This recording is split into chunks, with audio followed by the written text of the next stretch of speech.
Today on MuscleCar, the guys pick a fight with a 71 Cuda.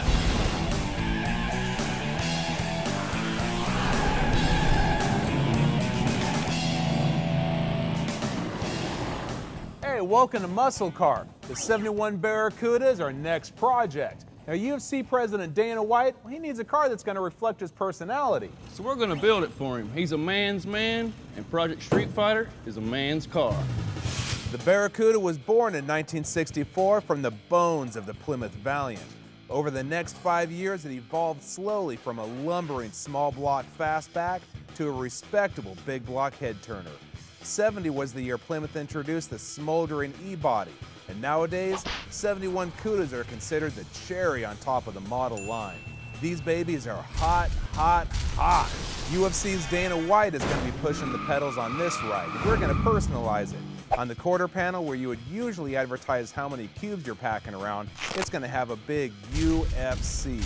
With a brutal 440 and modern suspension married to Chip Foose's take on the classic Mopar rally wheels, the only way we could make this baby any cooler is with a fancy pants modern entertainment system, which we are. After 6 months of sniffing around, we finally found a 71 that had more sheet metal than Bondo. In fact, it's still wearing most of the original paint. This car came from the factory as a standard Barracuda with a slant 6. When we got it, it was missing its leaning tower of power. But that's okay, because this show is called MuscleCar, not Weenie Car.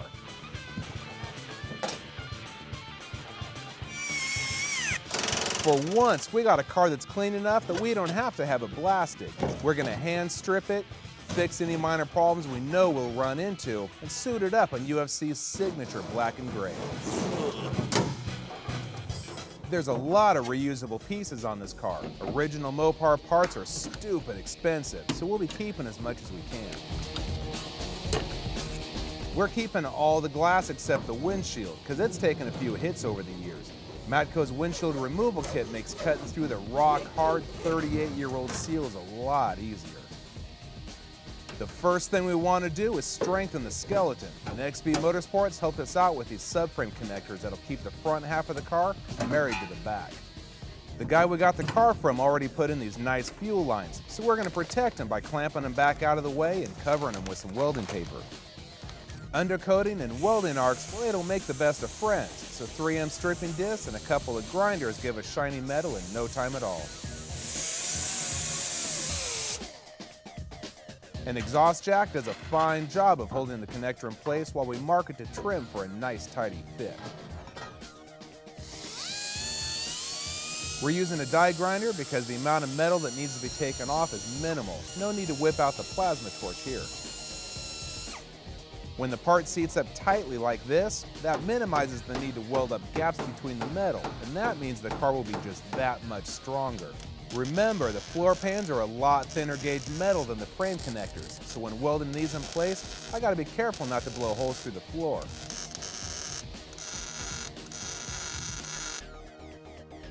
With the subframe connectors welded in, it's time to stiffen up the front end. So don't go anywhere, because after the break, we're going to chop out this old core support and make room for some new steel. Coming up on MuscleCar, Project Street Fighter works out some weak points.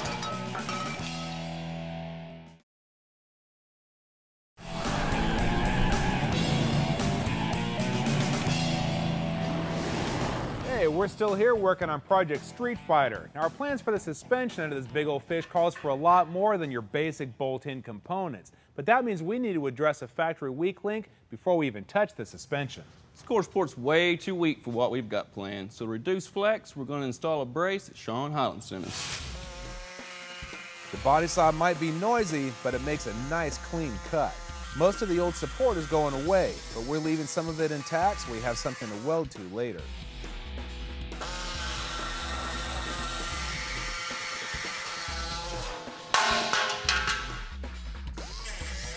A couple of passes with a grinder knocks off the snaggles and makes for a clean weld.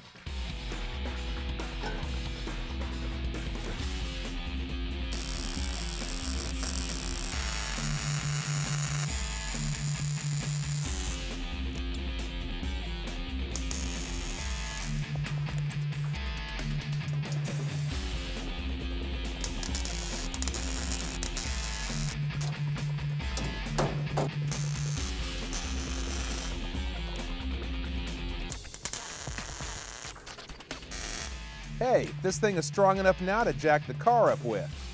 Another source of unwanted flex are these inner fenders. Now from the factory, it's not a bad design, but it is an area that could really benefit from some reinforcement. So adding some bracing in here will really make a difference you can feel when you're throwing this thing through the twisties. The sheet metal this bar needs to attach to is flimsy at best, so we need to box it in for strength. Once I get the primer out of the way, a few pieces of plate will keep the bars from tearing out of the strut tower and firewall.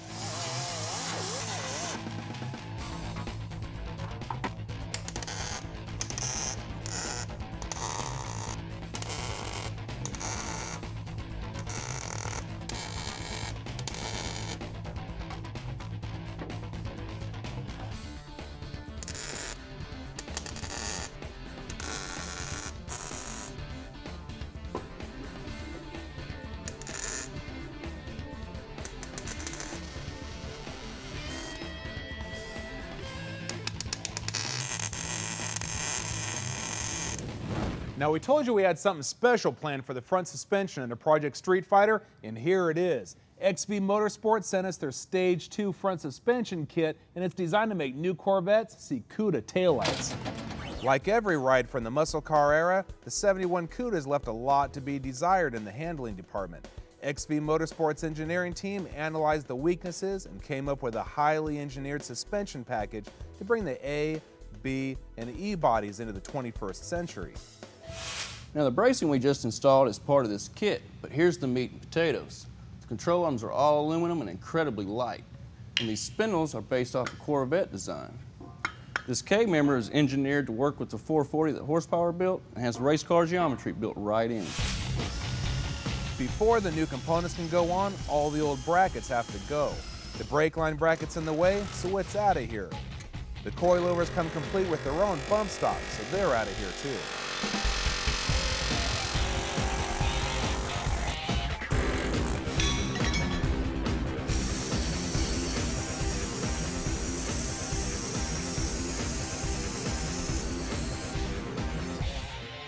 Man, this looked like a rust-free car. It's nearly 40 years old, so it's no surprise we found something hiding under these brackets.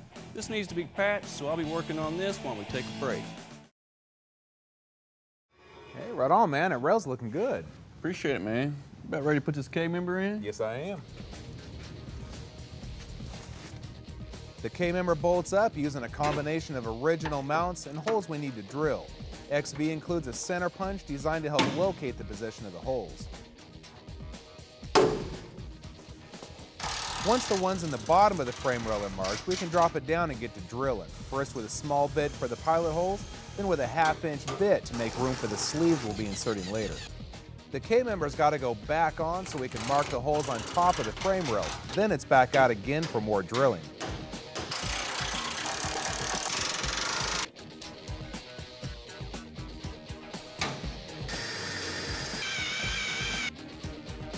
These sleeves will keep the frame rails from crushing when the K-member is tightened down. The center punch we use to mark the holes assures that the sleeves will be installed perpendicular to the frame rails.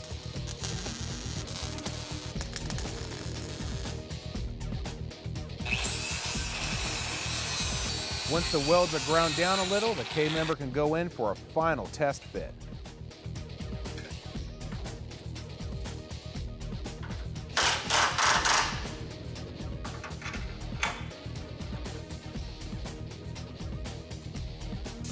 We plan on chasing Corvettes with this thing, but these old A-arm mounts would give up the fight, so they've got to make way for XV's mounts, designed to work with the custom A-arms.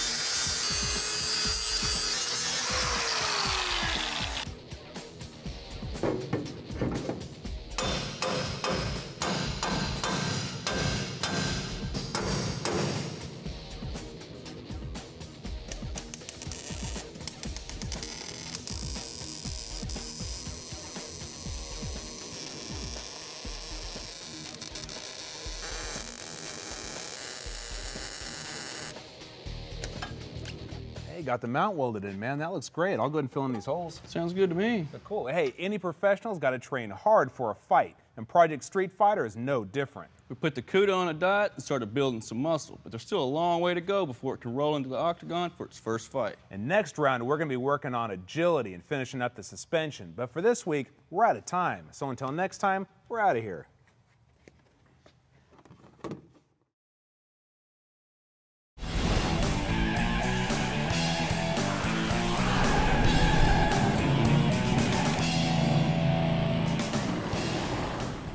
Barracuda is defined as a genus of large predatory fish, including those considered sport fish. Which brings us to our Cuda. It will certainly be a predator and will provide much sport for whoever takes the wheel. To give Project Street Fighter more bite, the stock suspension had to go. But in its place will be a state-of-the-art kit from XV Motorsports that'll transform the Cuda from Moby Dick to Moby Trick. Since we rolled the Cuda into the shop, we stripped off its scales, stiffened up its bones with subframe connectors and some much-needed bracing, and got the new K-member bolted in. A lot of retrofit kits on the market run an early Fox body Mustang rack. Well, XV found that one from a later model Mustang, 05 and up, provides better response and a tighter turning radius. This K-member is designed to marry the Ford rack to the GM-based front suspension.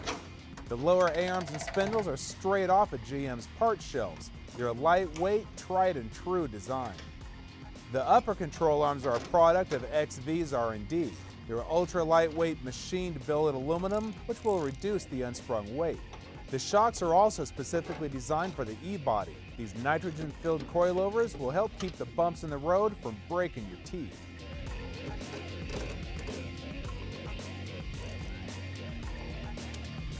These spindles are from a C5 Corvette with a twist. The hubs have been re-drilled with the Chrysler and Ford lug pattern.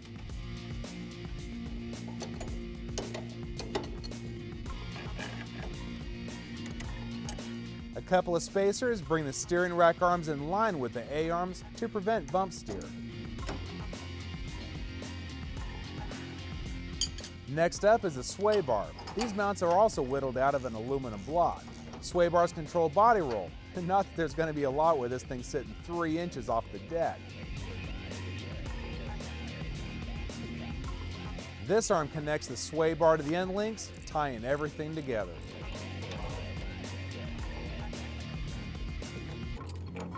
Yay!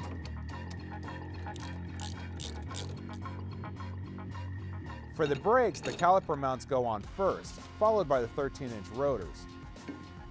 The rotors need to be pressed onto the studs, so we're using washers, lug nuts, and old-school physics to push them into place. Since this assembly is for mock-up, we'll have to knock them off later with a rubber mallet.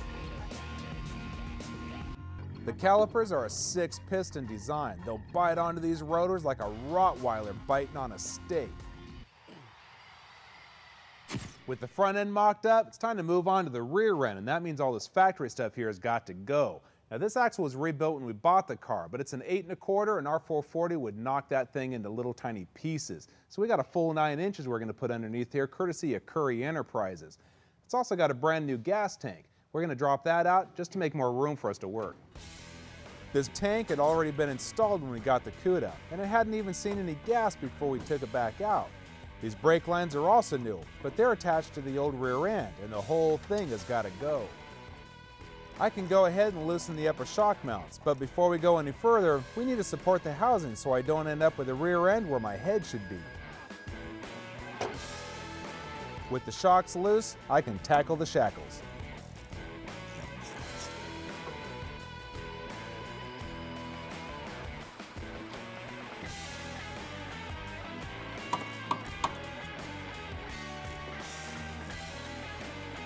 Now remember, kids, safety first. We're strapping this thing down to the hoist so it doesn't go anywhere unless we want it to.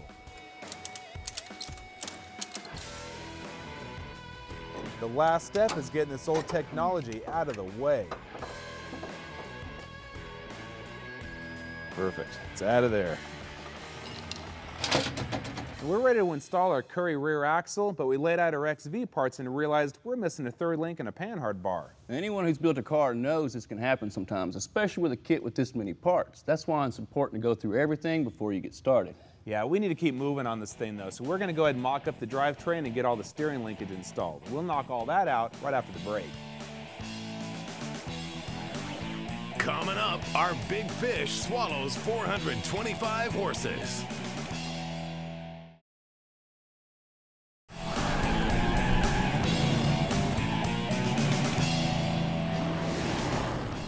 Hey, we're back. You know, if there's one thing that Mopar is well known for, it's their engines. And we got a 440 here that'll make that old Pentastar proud. Yeah, man, in my book, Mopar stands for mean old Plymouths or rad. And this puppy is gonna be mean. 425 horses worth of it. Now, stuffing that many mules into this engine compartment is the goal here today. So let's get to cramming. With the help of some offset plates that came with the kit, the engine bolts right up to the K-member and mounts. Gearstar set us up with their top-of-the-line 727 torque flight. This thing's capable of handling twice the power a 440 will be cranking out. There we go. There it is. Now we know we're on the right track because the stock crossmember bolts right in. With the engine and trans looking good, we can move on to the rear end. The heat shield and bump stops have to come out first. The factory shock mount crossmember needs to make way for the coilover mounts. A cleaning disc strips off the undercoating so we can get to the welds. Can cut spot weld cutter bit makes short work of getting the old welds out, and Matco's air chisel finishes the job.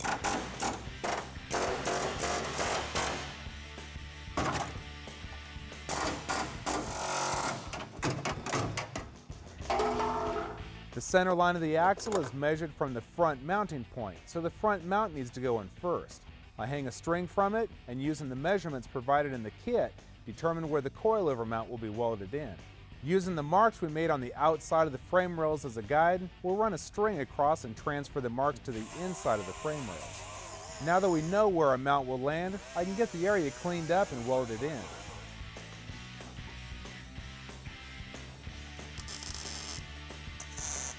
There's several brackets that need to be welded to the new housing, so I'm making sure it's level before I attach anything.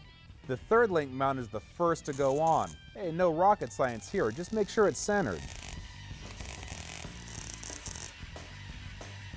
The trailing arm brackets have to be perpendicular to the ground.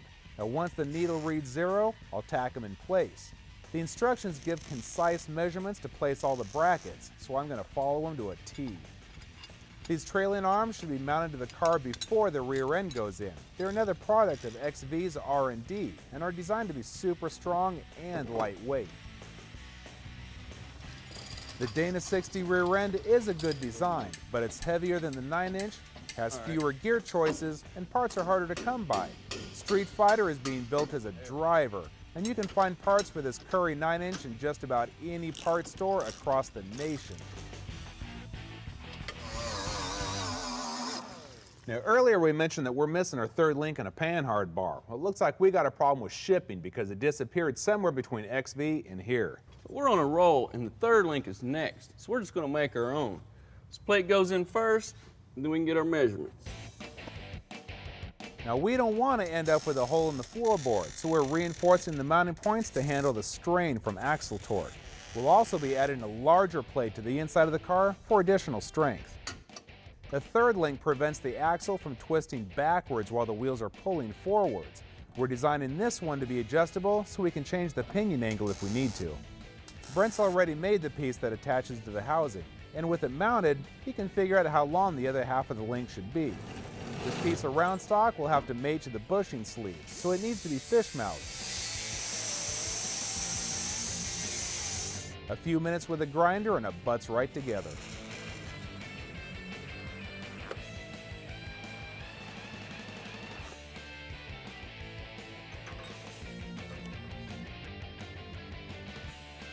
A threaded bung is welded into this end of the link, and the other end will screw in.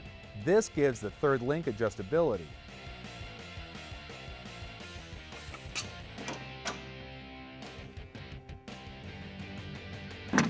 That'll keep the rear end from doing somersaults under the car. If you like that, stick around, because coming up I'm going to show you how to make your own panhard bar.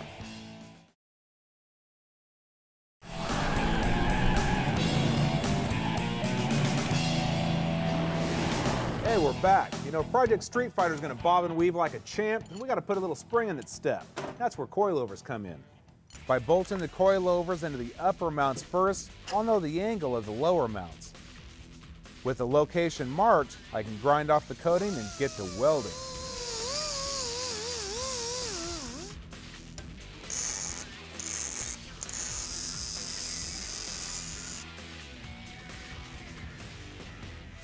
You know, Project Street Fighter may not exactly be a budget build, but there are ways to save money that can apply to almost any project, like building your own adjustable panhard bar. Now you can drop $150 to $200 and buy one, or you can build your own for about $40 or $50.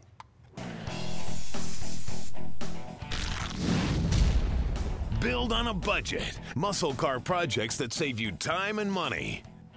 All you need is a piece of DOM tubing, a threaded bung, and a couple of end links. You can buy these with the bushings already installed for a few dollars. But before you need these, you need this. Now in the Barracuda, we've got so much space between the frame rail and the center line of our axle, we're going to have to build a drop bracket for our panhard bar. So I need to find the center of my rear axle and then come down about 2 inches and up 2 inches, and that'll tell me where to set my holes for the adjustability. We'll start about 11 inches on this one. A chunk of 2x3 box tubing is the foundation for the bracket. It's a thick walled tube that'll give plenty of support. It's a little too wide, but hey, as usual, I got a plan to fix that. After cleaning up the edges, I'm taking a slice right out of the middle. Once it's stitched back together, it'll be the perfect width for the bushing.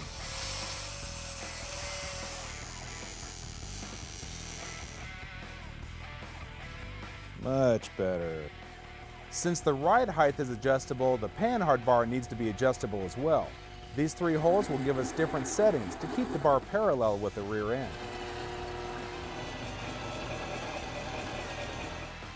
Like all the other brackets, this one needs to be exactly perpendicular to the ground.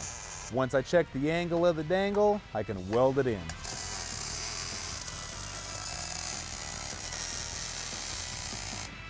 The panhard bar prevents side-to-side movement of the rear axle, which means the drop bracket takes the brunt of the force, so we're adding a brace to make sure it stays put. To make the actual bar, Brent's starting by attaching a threaded bung to one end of a length of DOM tubing. Like the third link, the threaded end will allow us to adjust the panhard bar and center the rear end. After taking a quick measurement, he can cut the bar to length. 33 3/4.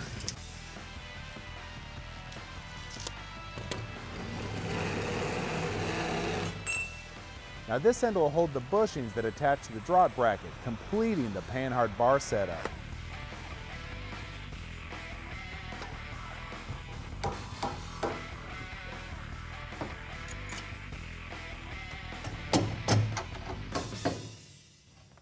Hey, right on. That's not a bad way to spend 50 bucks, huh? Nah. Heck yeah. You know, we're still gonna have to fine tune it though before Street Fighter's ready for its first throwdown. Yeah, we probably need to hold off until we know its final weight. But we could throw in the sway bar, though. Well, we could, but for this week, we're out of time. So until next time, we're out of here. Today on MuscleCar, UFC President Dana White drops by to check out Project Street Fighter.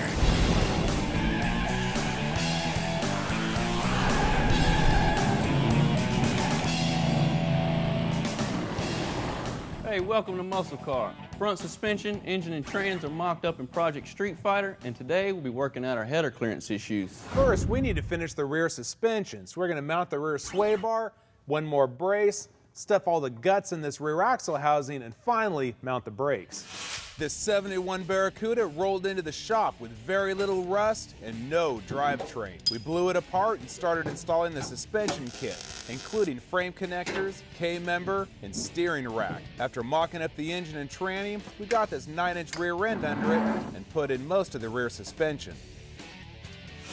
Now we're planning on track testing this thing when it's done, so to make sure that this panhard bar mount stays where we put it, I'm going to take out a little insurance policy and brace it up.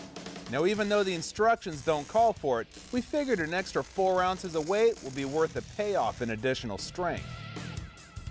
The rear sway bar comes next. This isn't your average ground scraping bar. It's mounted high and tight right through the frame rails. XB Motorsports supplied templates with their suspension kit that help you lay out exactly where the holes go. Hey, when you're hacking on the frame rails, you don't want to have to cut more than once. The plasma cutter throws an awful lot of slag, so I'm going to protect these nice shiny coilovers, just in case. Note to self, even though it's habit, don't knock the plug into the frame rail. I'm pre-assembling the bushings and sleeves to the sway bar so I can set the whole assembly in place and make sure everything lines up before I weld it. After sliding the bar through and making sure there's no binding, I can tack the sleeves in place. I pulled the bushings back out before I finished welding, and now that the sleeves are cool, well, they can go back in. The bushings are pretty tight, so getting the bar in might require a little persuasion. Holy smoke. I don't think they wanted any deflection in those bushings.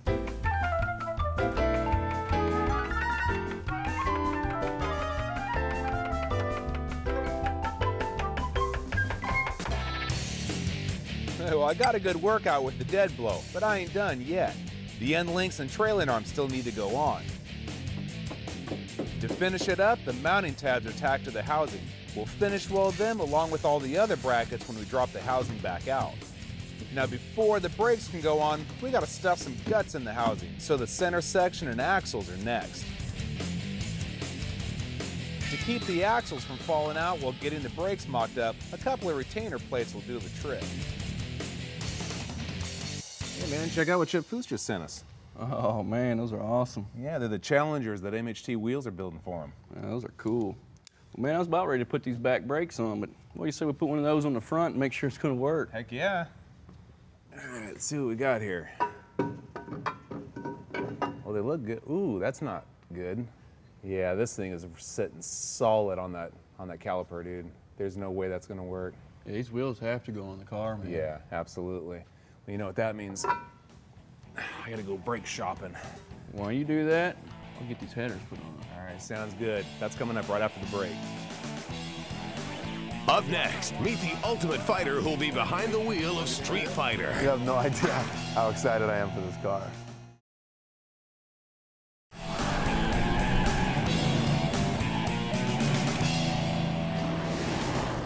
Summit sent us these Hedman block hugger headers that should work with the Edelbrock heads. And since they sit in closer to the block, we'll have more room for the steering. But first, the starter needs to go in. We're using a mini high torque starter to make it easier to route the exhaust. Hey Brent, look busy, man. Guess who I found wandering around out in a warehouse? Pleasure to meet you. Nice to meet you too. Dana Brent. There it is, man. Been ripping and tearing and going 100 miles an hour on it, man. It took a long time to find this thing, huh? Yes, it did. It did 6 months worth of searching. Well, you want to check out the wheels, man? Yeah, let's see the wheels. When Chip Foose came in here, we were talking about the rendering. He looks at the picture and he goes, "Are those the wheels you're going to put on it?" We go, "Yeah, we're going to have someone custom build them." He goes, "Well, I make those." So he hooked us up with these. I love the rendering, so that's awesome. Should have handled like a dream. You have no idea how excited I am for this car. This is literally all I think about. I have like 5 cars. This is the only car I think about. And I tell you what, they sure are desired cars. To get something like this and done the way that you guys are doing it, believe me, I get it and I appreciate it. Cool, man. Now, the whole basis of this build is the fact that you're actually going to be able to get in this thing and drive the crap out of it. No, that's the key too. That's what I want. I didn't want some show car or, you know, Well, it's gonna some be car you lock up in the garage, you know, because you don't want to drive it. I'm going to drive this all the time.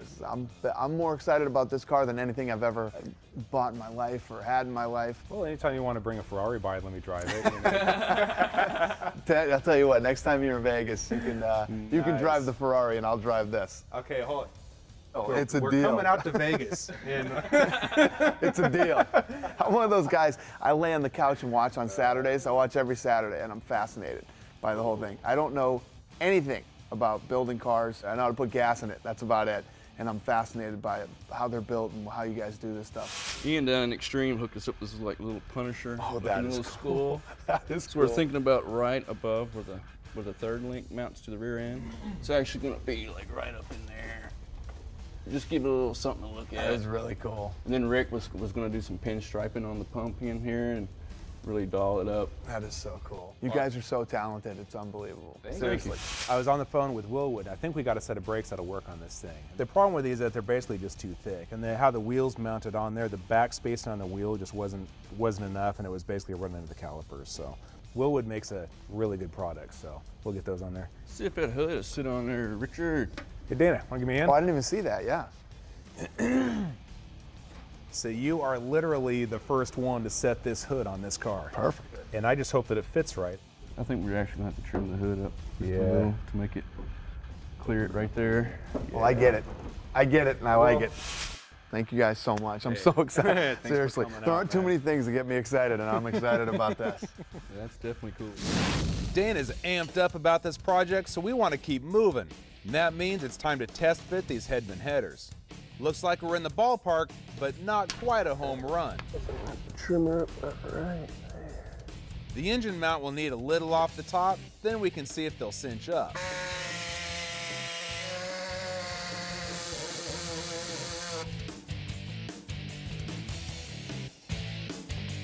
Well, that got us a little closer, but not close enough.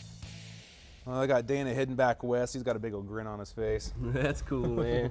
We're having some issues here. Oh, where are we at?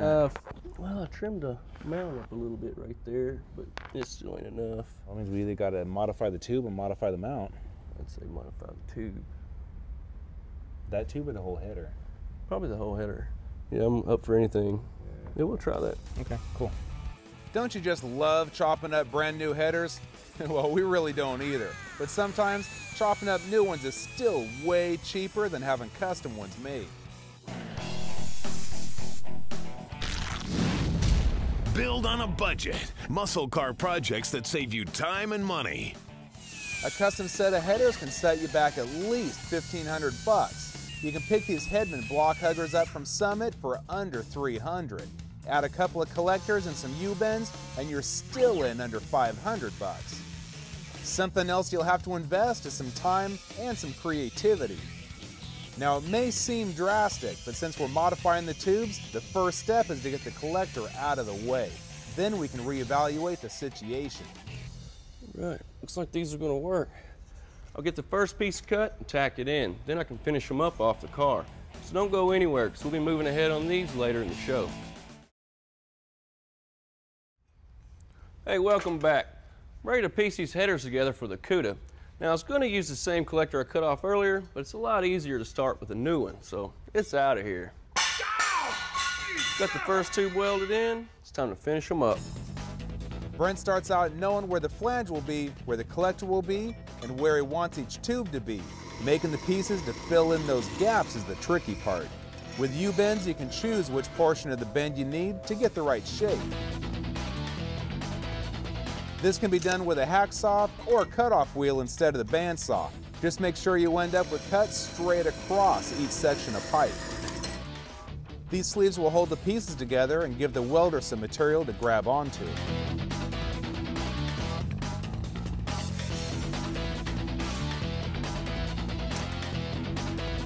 These headers are going to be coated once they're done, so we're using the TIG for a cleaner weld.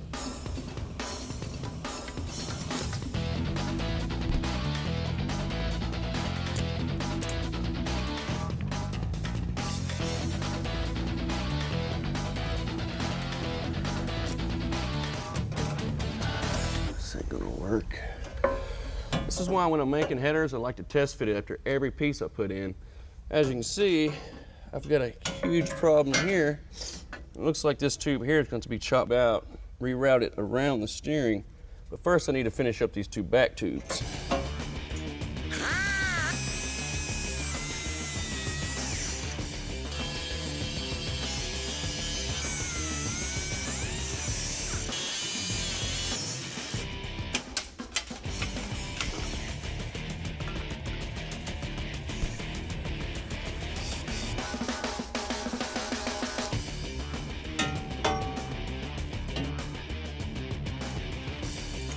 This piece is being welded with the header in the car, so we can make sure it's in the right place. It's easier to use a MIG for this since you only have room for one hand in these tight quarters. You'll pull it back out to finish it with the TIG.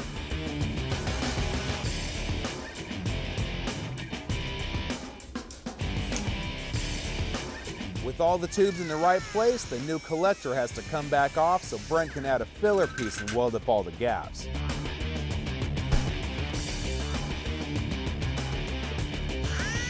Now this is a 3-inch collector, but it needs to mate up to a 2.5-inch flange, so some pie cuts will allow it to be reduced.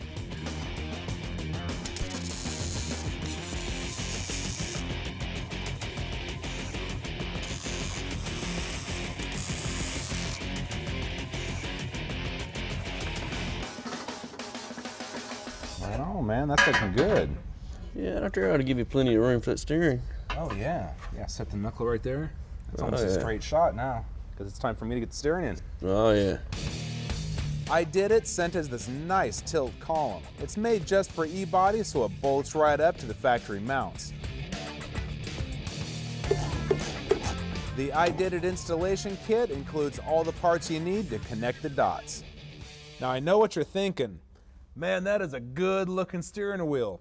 Well, I hate to burst your bubble, this isn't the one that's going to stay on here. We needed something to steer this thing around the shop for a while, so I stole this off of one of the Extremes projects.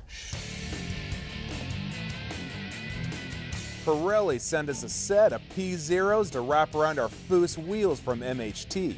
The tread pattern is designed to keep a safe grip on the asphalt, even at high speeds. Man, it's good to finally see this thing sitting on the ground. Heck yeah, I can't wait to leave some of that rubber out on the road. Yeah, it's gonna be a long time before that happens though. Yeah, that's the truth. We still gotta get that scoop mounted, get the exhaust finished up, strip this whole thing, do all the bodywork and paint, but that's gonna have to wait for another day because we're out of time. So until next time, we're out of here. Today on MuscleCar, after getting shaken, patched, and spoiled, Project Street Fighter's exhausted. Plus, we'll show you how to make custom stainless exhaust tips. How you like that, Richard? Heck yeah, ours look better than the store-bought ones if I say so myself.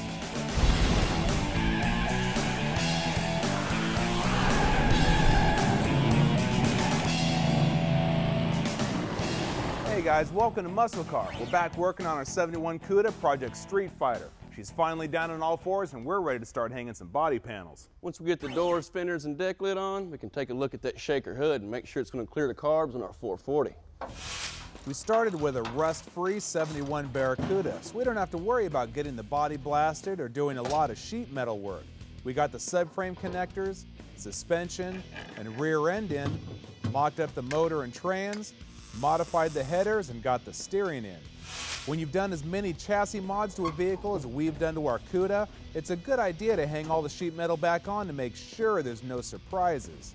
Since the Cuda is a unibody car, every part is tied to all the other parts, so if you make a change, it can affect panel alignment. This MSD distributor is nice, but it's just too tall to fit with the shaker scoop. We'll try a shorter cap first, but if it's still too tall, we'll find one that works. Moment of truth.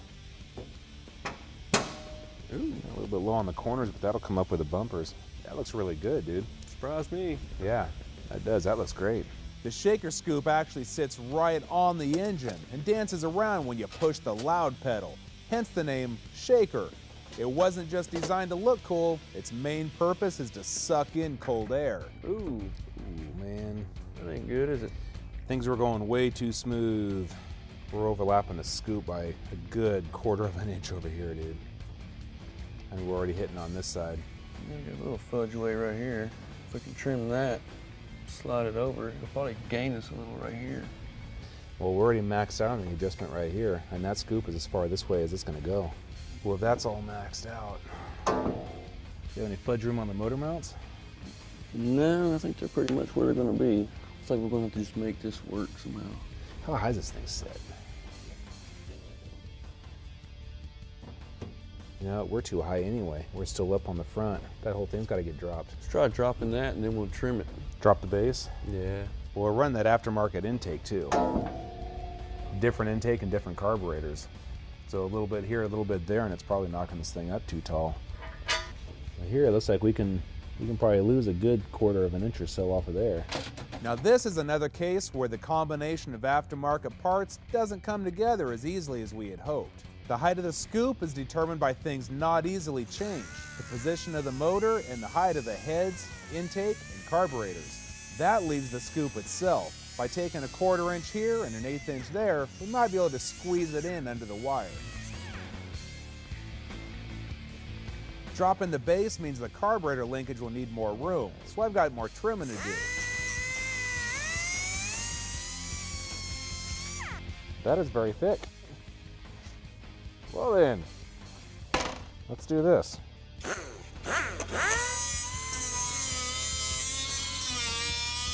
Whoever built this thing was serious about building up the fiberglass, but a Matco die grinder should knock it out.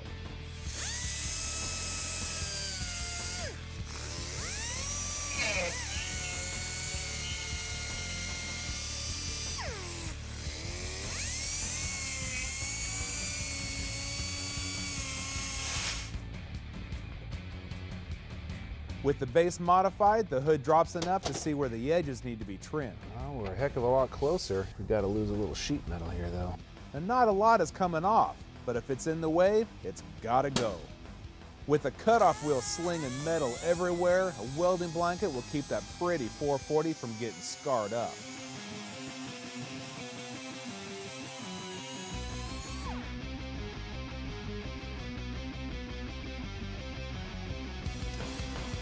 We're looking a whole lot better here. At least it isn't sitting on top of the scoop anymore. Close but no banana. We're running out of options here. Time to start cutting up that scoop. Now I can tell you one thing, this scoop will go on this car. I'll keep cutting until it fits, but this really is the only other thing that can get chopped.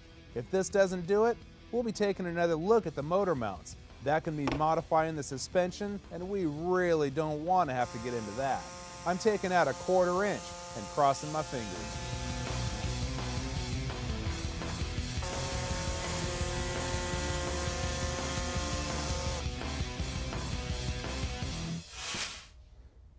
Ooh, I think we got it. It does look good. Here, pull up on the corner real quick.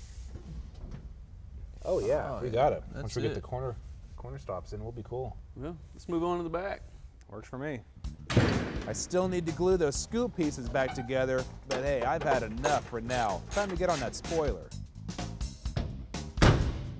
Included with the spoiler are the measurements to mark the location of the holes. Some pre-assembly of the wing is required. The angle is adjustable just like the original, so the bases have pivots. Why change the angle of the spoiler? To increase the downforce for high speeds or decrease the drag for normal driving. Another piece that transforms the Barracuda into a Cuda is the lower valance with the unique exhaust cutouts. Now Cuda's looking pretty good, even if the color does make it look like we just pulled the poor thing out of a swamp, but we'll be taking care of that soon enough. But something's missing. Cudas are supposed to have gills. After the break, we'll make this fish breathe a little easier. Up next, we'll show you the right way to burn in a patch panel.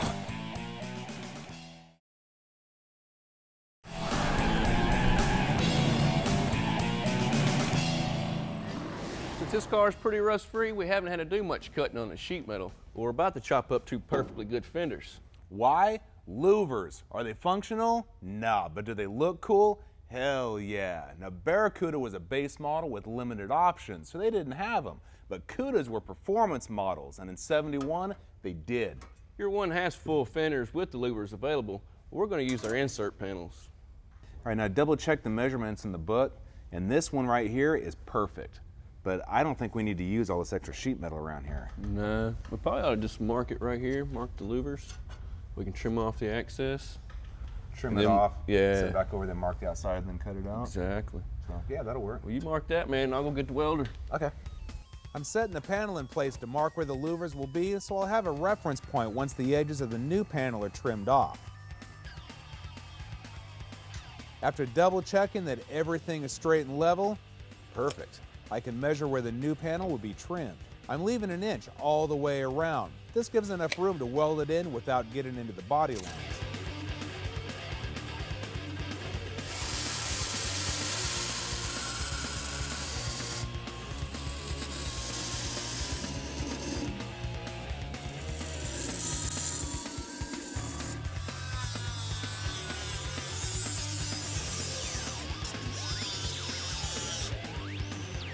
Now here's where the marks I made earlier come in handy. I know exactly where the panel needs to go.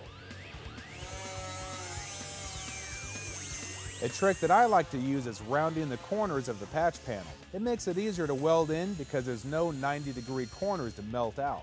Now take your time trimming and do lots of test fitting, and you'll end up filling the gaps in with welds. All right, man, this looks about ready to be welded in there. Yeah, it is. You might want to knock the galvy off that thing first, though. All right, well, I'll throw this in the blaster, man, if you want to start on the other side. Works for me. These patch panels are galvanized to protect them from rust. Now, welding galvanized metal releases toxic fumes, so the coating's got to go. You could grind it off if you don't have access to a blaster. Just be sure to wear a mask. With the coating gone, Brent can prep the area and weld the new piece in. As he welds, he's checking to make sure the sheet metal's not heating up too much.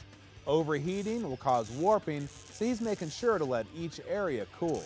It also helps to avoid welding continuously in one place, so skipping around will reduce warping also. Now this is important. Make sure there's no gaps between your welds. It needs to be completely solid or the bodywork you lay over it will crack out later.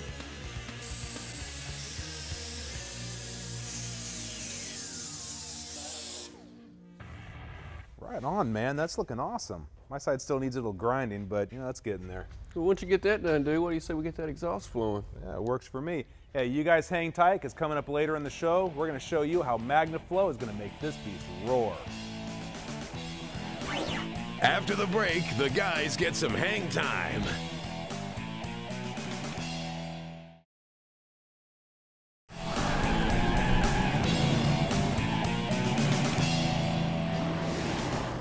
We got Street Fighter up on the lift, and we're ready to install a brand new MagnaFlow exhaust. Now this kit is designed specifically for Chrysler E-bodies, but they also make kits to fit just about any common application. They come with pretty much everything you're going to need for a standard install, but the Cudas, well, they use some special tips to fill in these holes in the rear valance, and we're going to make our own. Now if you're dealing with a non-stock installation, you might want to grab one of MagnaFlow's universal hot rod kits. It includes a bunch of bits and pieces that can really come in handy. We'll start by getting the X-pipe in place. Now make sure to have plenty of exhaust jacks on hand for this process. They're not absolutely necessary, but they really make it easier. Another trick is to weld supports in place temporarily. The down pipes go in next. Now that looks pretty good to me. Yeah, I like that. That's going almost straight into the collector. Our other header may not be finished, but we know where the collector will be. Okay, as far as this hanging down, because we've got a good inch hanging down underneath here. See, that's a straight speed bump catch right there. Look in from the back, but we're going to be getting into our drive shaft. Well, the back's still going to come down, so I think it'd be all right, because the drive line's going to be way up here. Yeah. This thing sits so low, we might be all right. This up here, though, I would put some heat stuff on there, because that's coming right off that collector. We could build a heat shield. Yeah. Right there is pretty good. We'll just tell Dana to watch the speed bumps. Yeah. I like that. I think that'll work. The position and ground clearance are okay, so we can tack together what we've got. Now MagnaFlow includes a couple of hangers in their kits that work great if you're running a stock type suspension, but as you can see, there's no leaf springs within a quarter mile of this thing. So we're going to use a couple plates and build our own style mounts. And that means even more of this nice thick undercoating will end up all over my face and the floor.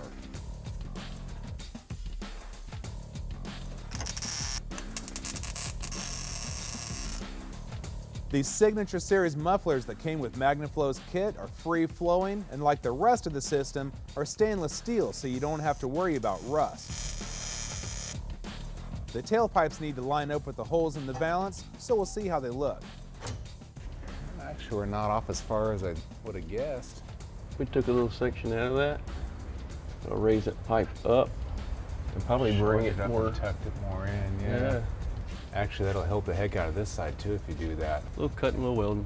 It fits in there better than I thought it was going to. Yeah, it looks like it's really going to be tricky.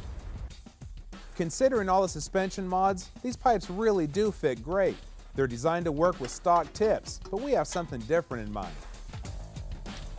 A couple of strategically placed cuts will not only shorten them, but will also bring the tips closer to the center of the openings.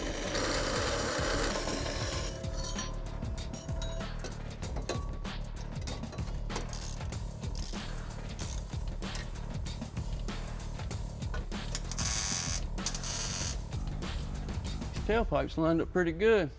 That means it's time to make those custom tips we talked about. After the break, we'll show you how it's done. Coming up, pick up some tips on welding stainless steel.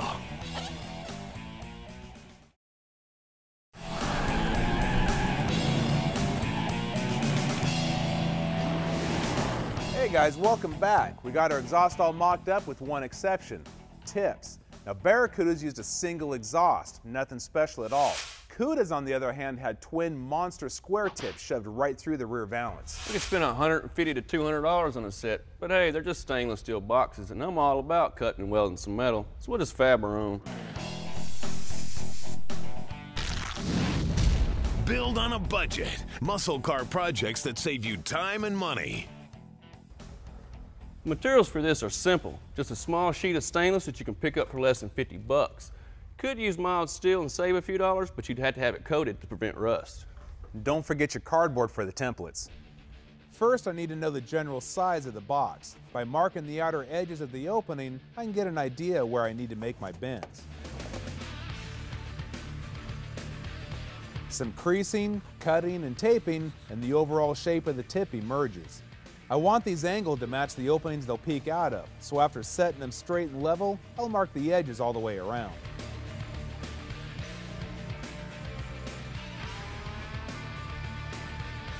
Next, the back end needs to be pinched in to grab onto the exhaust pipe. I'll measure the 2.5-inch width of the pipe, then design pie cuts to bring in the sides.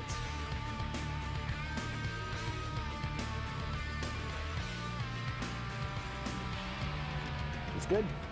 One last test fit, and I'm ready to transfer the shape to the stainless.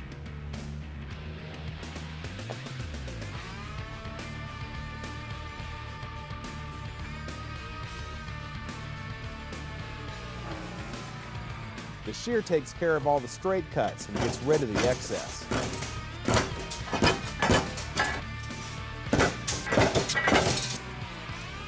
The bandsaw makes all the curved cuts and leaves us with just the pieces we need.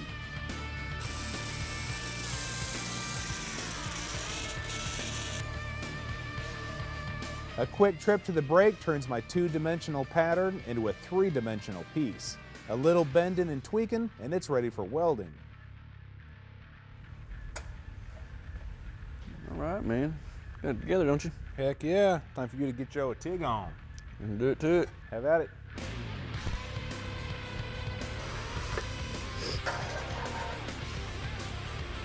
Instead of using a rod to TIG, we left some extra material on the edges. It can be melted in, with the rod only being used to fill in any gaps. Here we go. Brent's using a 24 grit disc to clean up the edges. A few light passes with a Scotch-Brite disc will give the tips a one-off look.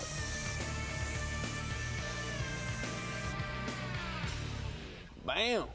How you like that, Richard? Heck yeah, ours look better than the store-bought ones if I say so myself. Well, let's get them welded on, add a couple of hangers, and finish up that header. Yeah, we can knock all that stuff out, no sweat. But you know what? For today, we're out of time. So until next time, we're out of here. Today on MuscleCar, Project Street Fighter gets a facelift.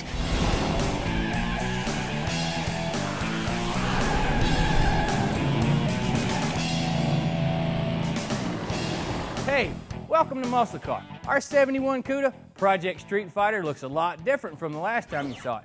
And I can't lie, it's taken more than a few late nights and a lot of cold beer to get it where it's at today.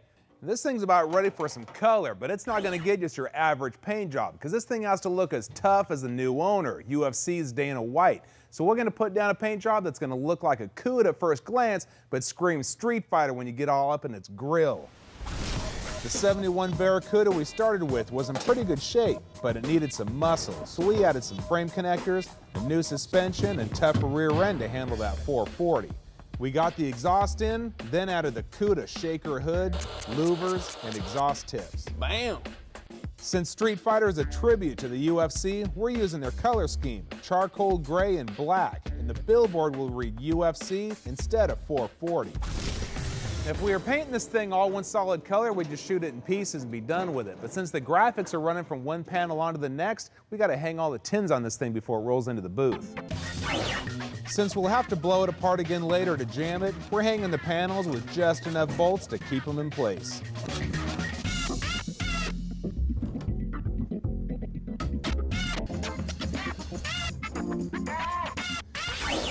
Well, we got it all wiped down and taped up. Now I'm going to lay down some black DP sealer first. Not only will this help with the adhesion of the base coat, but it'll also get us one step closer to the final color of the car.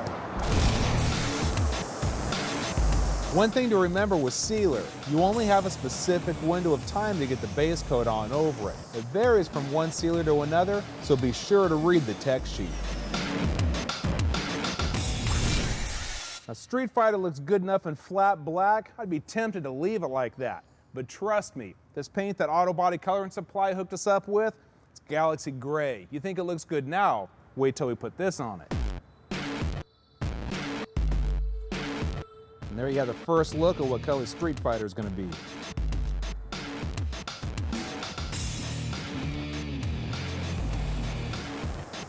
When laying down base coat, make sure to keep the overlaps consistent. And with a high metallic color like this, airflow and using the right temp reducer is critical.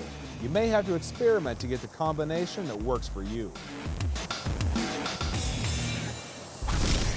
With the base coat down and dry, it's time for the fun part, the graphics. I've got some reference material here on original Cudas on one hand and our rendering on the other. Now the trick is to combine the two in a way that pays homage to the original cars, but lets the world know this is MuscleCar's tribute to the UFC.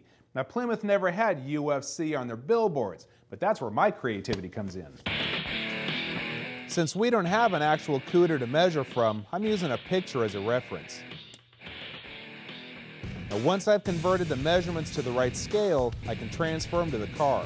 I ended up using a scale of 16:1. I'm using 1/4-inch tape to outline the rest of the billboard. The small pieces of tape are reference points for where the corners need to be.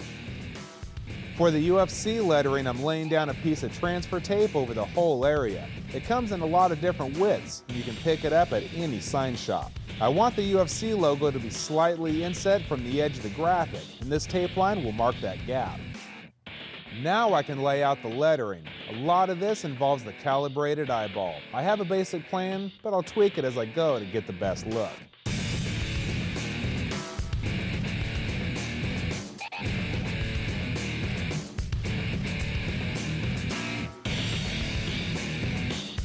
There's one side. Time to get out your sharpest razor blade. Now remember when you're doing this that you're cutting right through your mask right against the base coat, so use a really gentle touch.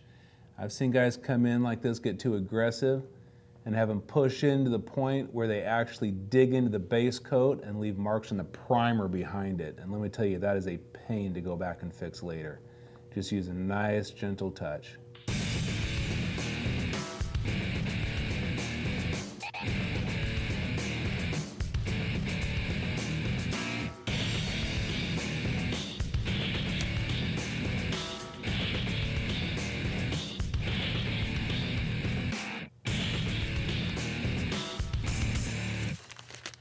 Well, that's one side done, but I still have a whole nother side to go. Not to mention, I still got to mask this whole thing off.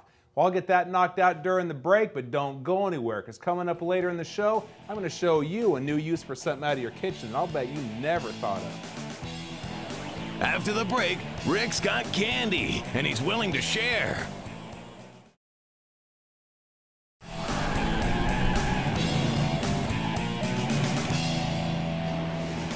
Hey, welcome back. I got Street Fighter all masked up and I'm ready to add some detail. I was digging through the kitchen and I found some drawer liner. I'm going to create a carbon fiber effect by laying this down and spraying an opaque black through it. But I'm going to keep the sinister attitude by laying a black candy back over the whole thing. Hey bro, your stuff came in. Oh, right on. Need any help? Yeah, definitely. Ooh. All right, man, I'll get the paint. I'm using the lowest pressure I can for this, letting the paint just settle through the holes instead of blasting it on. Yeah, don't move it. Need a little more there. Or do you want to try a smaller piece? Try the smaller piece. You'll have to go back and fix some spots, but keep in mind, imperfections actually add to the realistic look. Carbon fiber has overlaps and inconsistencies, and you don't want it to look like a stencil. On the top surface, an extra set of hands is nice, but on the sides, it's a must. Now the carbon fiber pattern is down and really looking nice, but it's not done yet. I want more of a subtle look, but I don't want to lose the pattern that we've already worked so hard to lay down. That's where candy comes in. Now most people have heard of candy paint, but they don't really understand what it is. Now imagine this plastic film is the candy paint. You can easily see through it, but it tints the color of everything behind it. Now there's no metallic or pearl in candy. That all comes from the base coat. And the more layers you put on, the more depth and the more dramatic the color change. But if you put down too many layers, what you end up with is black. There's no such thing as off-the-shelf black candy. It's a custom mix of blue and red candies with a little opaque black thrown in. You think gun control is important when spraying metallics? Yeah, try candies. If you end up with tiger stripes, you're stuck with them, unless you want to sand the whole thing down and start over. Now remember I told you the more coats you put on, the darker it gets until eventually you'll get to black. Well, this is where the artistic side really comes in. You have to get the look that you're after. When you get it to where you want, you stop. After giving it about 20 minutes, it's time to see what we've got.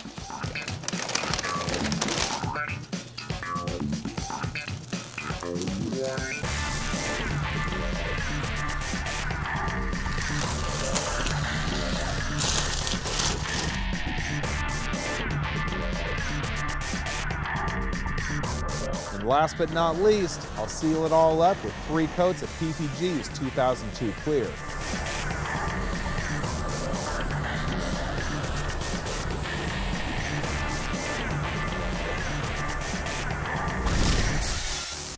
Right on, man. This thing laid out You guys nice. finished my car yet or what? Oh, man, here comes trouble. What's up, man? How you doing? How are you? What's happening? What's happening?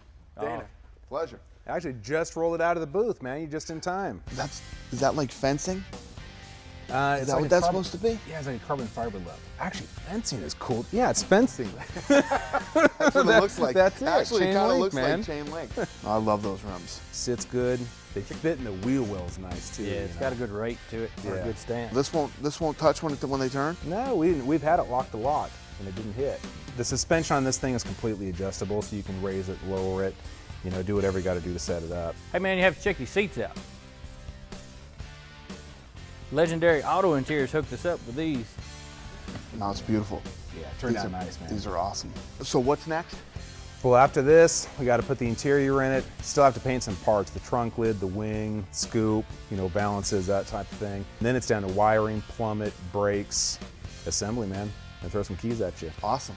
Right on, man. Thank you. I love it. We need to Paint get looks back awesome. to work. Yeah? I got to go to the fight. You coming to the fight? Yeah, absolutely. Yeah? Right on, man. I'll see you out.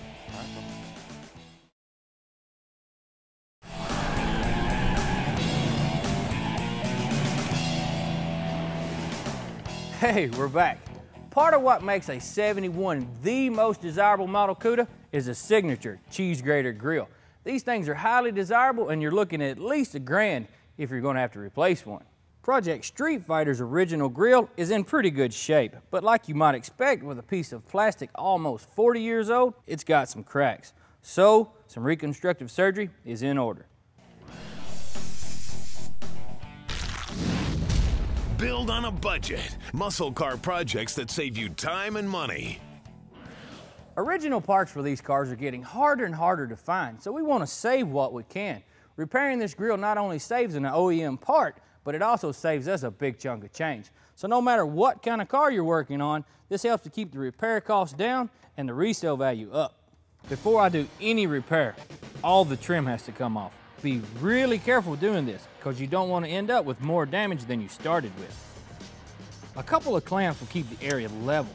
I'll make the repair with the clamps in place, then come back and fix the area where the clamps were. I'm prepping using a rotary grinder to clean it up. Some 80 grit will rough the surface so the adhesive will stick. I'm using plastic bumper repair adhesive. Once it's loaded in the gun, squeeze some out and throw it away. Then, squeeze out what you're going to use. This is just to make sure it's completely mixed before you apply any. Use a plastic spreader to apply the adhesive, then scrape off the excess. You have to work fast because this stuff dries really quick. After giving the first side 20 minutes to dry, I can flip it over and repeat the process on the other side.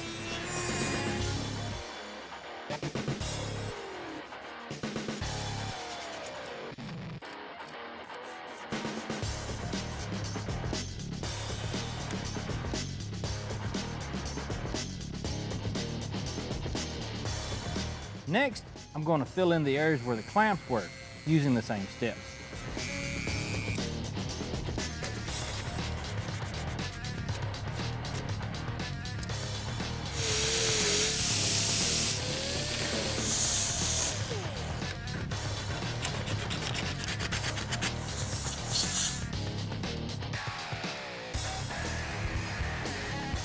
Once all the areas are dry, go over them with a rotary sander to rough them in.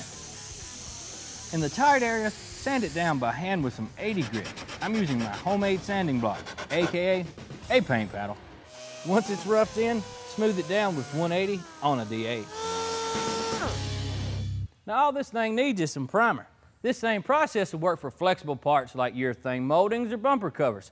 The grill still needs to be stripped before I can prime it, so I've still got some work to do. But we're all out of time. So until next week, keep it between the ditches. Today on MuscleCar, Project Street Fighter comes together for the last time, then heads out looking for trouble. Learn how window tint is applied.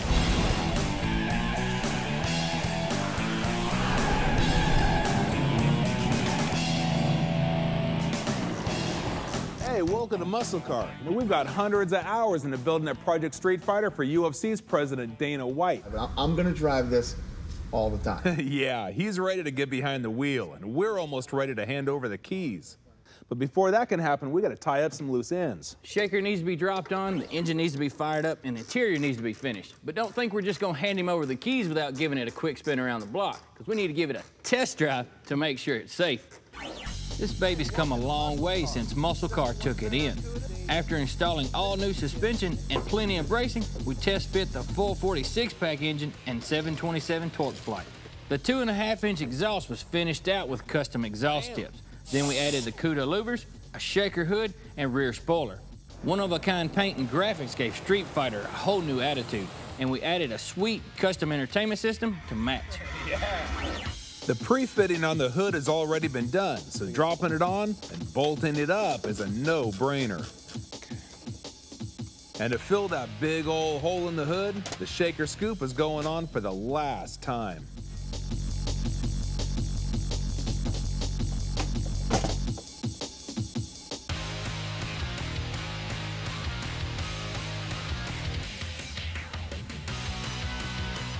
There's still a couple of holes that we gotta fill, and that's where the hood pins are going. Year One makes these Mopar factory-style complete assemblies, and they nailed it, because they lined right up.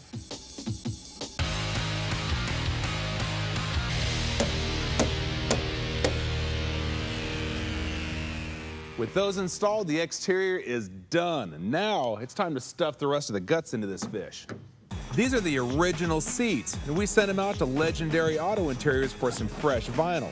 They even restitched them, transforming them from the less desirable Barracuda seats into high-dollar Cuda seats. Year One's replacement panels will finish out the interior, along with new window cranks and original door handles.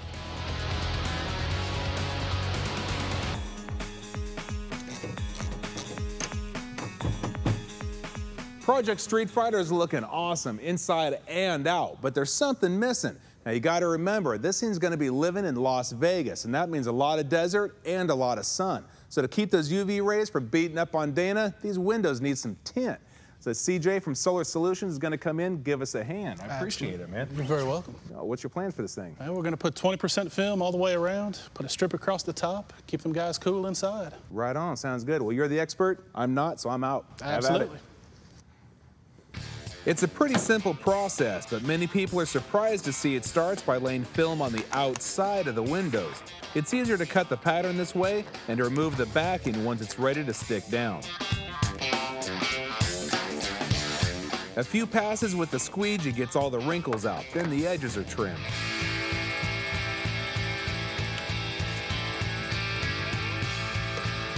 That's all there is to it. Once the piece is cut and trimmed, the inside of the glass gets a good cleaning and is wetted down with soapy water to help the tint float over the glass for easier positioning. The back end is peeled off the tint, and it also gets a coating of soapy water before being placed into position.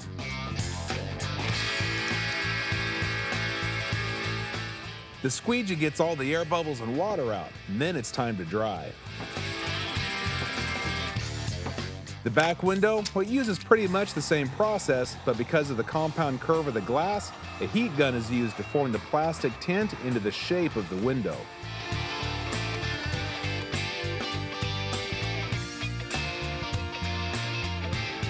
Some trimming gets the edges cleaned up, then is back to the inside to stick it down.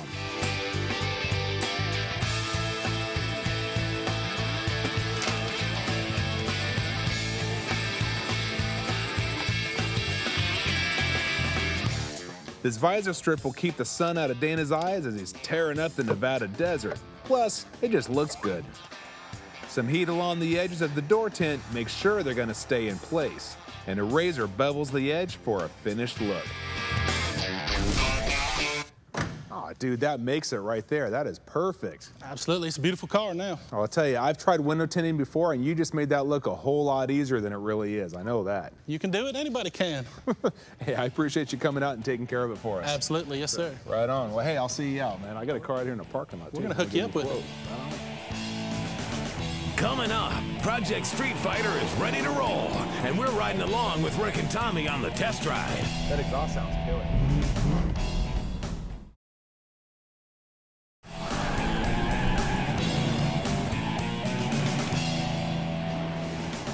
We know the Cuda looks good, but it's time to see if this fish will swim. Rick, fire it up. Come on. One more again. Oh, yeah. Sound good. Let's hit the road.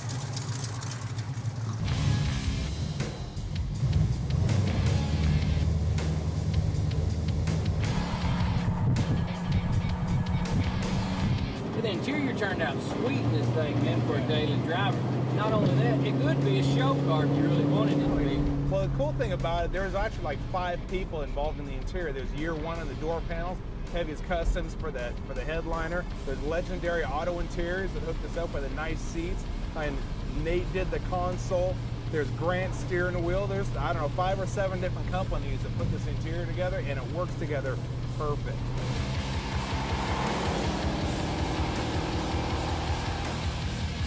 But you know what I really like about this thing?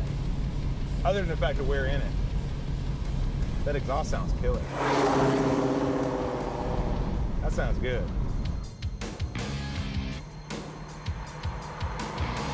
Cruising on the back roads is fun, but we needed to unleash this 440, so we hit the highway. With the XB Motorsport suspension, it rides like a dream. This car would be just as much at home on the track as on the street. It's hard to believe that this is the same slant 6 puke green grocery getter we started with. You know what's cool about this car? What's that? Everything. And it is cool, thanks to details like the shaker hood, louvers, custom painted grille and brushed nickel bumpers advanced plating did for us, rear spoiler and blacked out tail panel. Yeah, and those Foos wheels don't exactly hurt either. The graphics do their job looking black when they're supposed to. We made a pit stop for some grub, and it caught the eye of a next generation muscle car fan. Anybody that has this car should be proud and one day when they get off work, take it for a test drive and have fun. That's right. That's what the person's supposed to do with these things, enjoy them. That's right. So someone's gonna get this back? Yeah, this one belongs to the president of UFC, Dana White. You're not serious. For real, man, this is his. Oh, cool. Man, I like watching UFC. It's pretty awesome. I like the paint job you guys did with it. Yeah, it's a simulated carbon fiber. Rick come up with a concoction of that. Is that like dual pipe or what? Yeah, this is dual pipe. I wish I could whip out a couple of 3,000, like maybe about, I don't know, $1 million. Say, here, go buy you another car. I'm taking this one.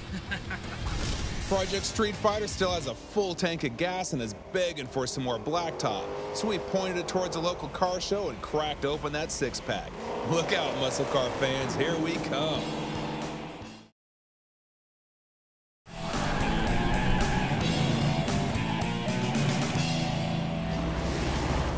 Project Street Fighter's running like a champ, and it's been getting a lot of attention. We're rolling into Lawrenceburg, Tennessee for the Lawrence County Classic Car Club show to see what these folks think of our creation. There's all kinds of rides here, and muscle cars seem to be the favorite, so the Cuda fits right in.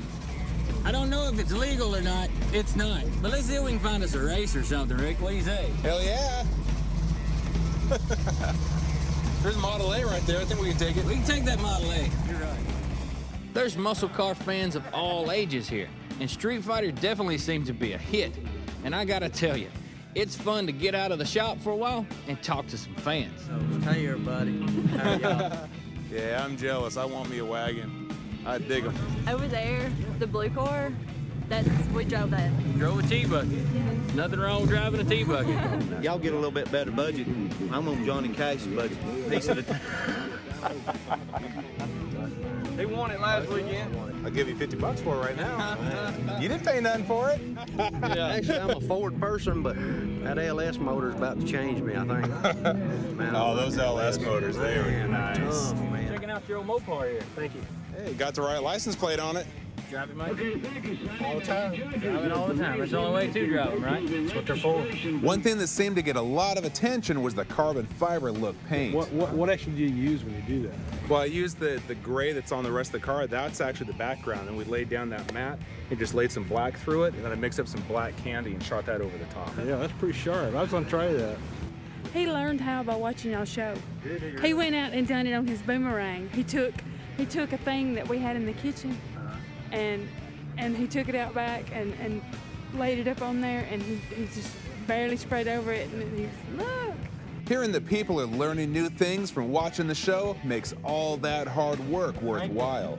Speaking of hard work, all of this hanging out, posing, and looking at cool cars, well, it's given us quite an appetite. And I'm always looking for a free lunch. And Tommy has a plan to get one out of our director. Now, Michelle, I got a deal for you. All right. Lunch on me today if you can find where you put gas in this thing at. Well, one would tend to head to the back. Not in there. Hey, look. Don't know. I guess you're buying lunch today. You got me. This is where it's at. Oh, how cool is that? That's awesome. Hey, Rick, you want to take a hot lap and see what's at the show? Yeah, it works for me. Good deal. There's a lot more here than just muscle cars. There's all kind of killer rides. Street Fighter may be a one-of-a-kind, but we saw dozens of unique creations. And if you like Resto mods or stocks, those are here too. It's almost time for us to hit the road for Vegas, but these guys wanted one more chance to get some snaps, so the road can wait for just a little while. Get your picture made with this Barracuda, the muscle car show on Spike TV. You're not for a car, we're looking for you. This shows you who the real celebrity is. She wants a picture of herself with just the car. How you doing, buddy? I think people dig it. We've had a good time here in Lawrenceburg today. Met a lot of great people and saw a lot of nice rides. But as they say, all good things must come to an end. Hey, Rick, man, there's a lot of cool stuff here today, and I'm sure there's some stuff we missed. But if we're gonna get this dude to Vegas, we're gonna get on the highway. Yeah, you're right. We got a lot of miles to put underneath these wheels, man.